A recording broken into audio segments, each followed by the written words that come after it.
Déclaration inattendue à Abidjan. Alassane Ouattara se positionne comme le président de tous les Ivoiriens. Un message qui intervient dans un contexte politique sensible. Alors, c'est un discours ou vraiment tendu. Voici ce qu'il faut retenir. C'est tout ce qu'il peut dire aujourd'hui, comme quoi il est le président de tous les Ivoiriens. Et nous sommes dans une situation où il ne peut que tenir ce genre de discours, mais la question est de savoir si réellement, dans les faits, c'est possible. C'est possible aujourd'hui que Alassane Ouattara soit président de tous les Ivoiriens. En principe, c'est lui le président ivoirien. Mais est-ce qu'il est le président de tous les Ivoiriens? C'est là la question. Est-ce que tous les Ivoiriens se retrouvent en lui? Le président ivoirien, mais il n'est pas président de tous les Ivoiriens. Non.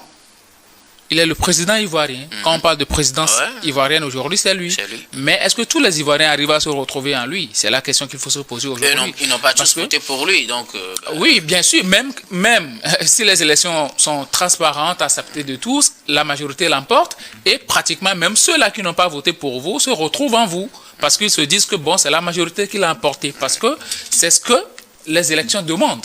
Mais quand la situation est telle que vous avez exclu des gens et que lors de ces élections-là, il y a eu des gens qui ont été embastillés, il y a eu des tueries et que vous avez véritablement arrêté beaucoup de personnes, de l'opposition d'ailleurs, parce qu'ils ont eu à faire des manifestations et ces gens-là sont toujours en prison et là vous venez parler de président de tous les Ivoiriens.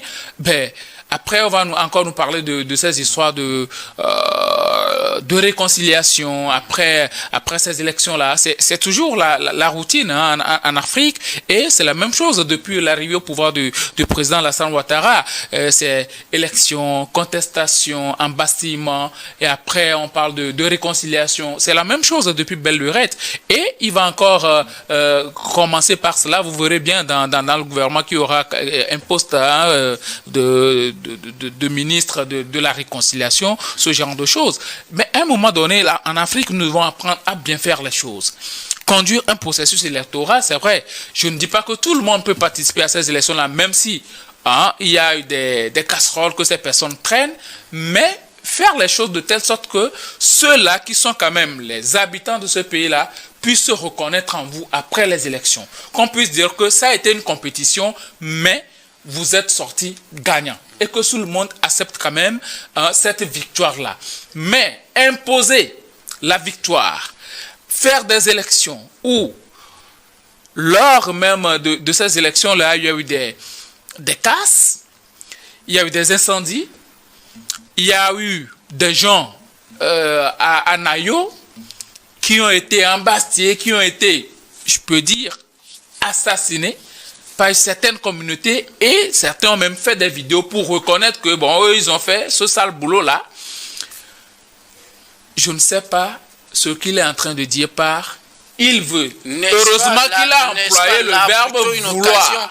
N'est-ce pas là plutôt une occasion pour que le président se réaffirme comme étant président de tous et œuvrer à ce qu'il n'y a plus de telles situations? Il le dit parce que ça va dans son intérêt. Je veux être...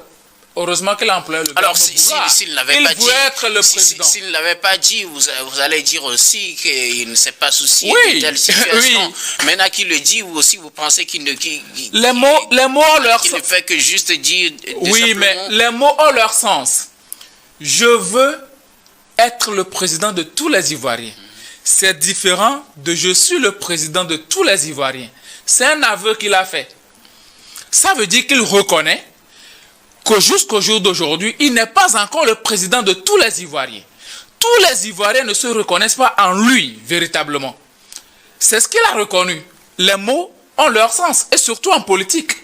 Donc, il a reconnu que il y a quelque chose qui se passe, le processus n'a pas été bien conduit, et donc certains ne sont pas véritablement contents du poste qu'il occupe aujourd'hui, bien de sa victoire, et donc, il va travailler à être le président de tous les Ivoiriens. Sinon maintenant, il n'est pas encore le président de tous les Ivoiriens, il n'a pas encore reçu cette adhésion populaire-là.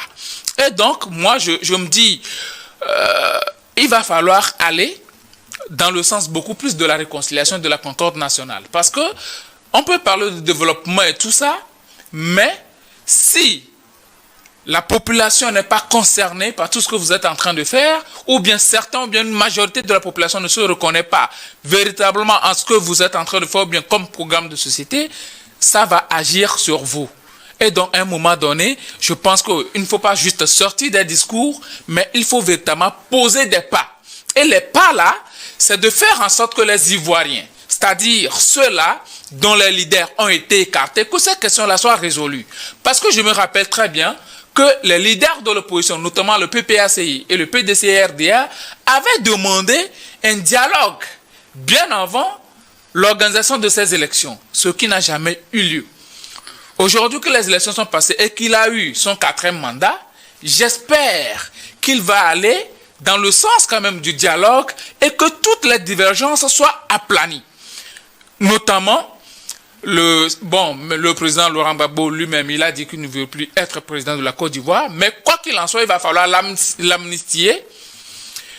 Il va falloir permettre peut-être à Charles Blé Goudé, même s'il ne pèse pas grand-chose aujourd'hui sur la scène politique en Côte d'Ivoire, permettre à Tidiane Thiam, c'est vrai, lui aussi, son côté, tout ça là, c'est résolu, puisque en 2030, il pourra participer à ces élections présidentielles là, parce que ce qui le concernait comme les histoires de binationalité, tout ça, ça va passer, le délai va passer, mais il va falloir aller véritablement à un dialogue inclusif pour aplanir véritablement toutes les divergences politiques qui minent la Côte d'Ivoire et surtout changer un certain nombre de tests. Et aussi permettre à ce que les institutions qui organisent les élections, et les institutions chrysogènes là, deviennent des institutions assez représentatives en qui et les candidats et les citoyens se retrouvent. Merci beaucoup. Afou Gabin Adjao, Samir Orosama, le président Ouattara, président de tous les Ivoiriens, sans distinction d'ethnie, de religion ou de parti politique. Mais écoutez, docteur Guillaume, je suis souvent peiné, parfois même attristé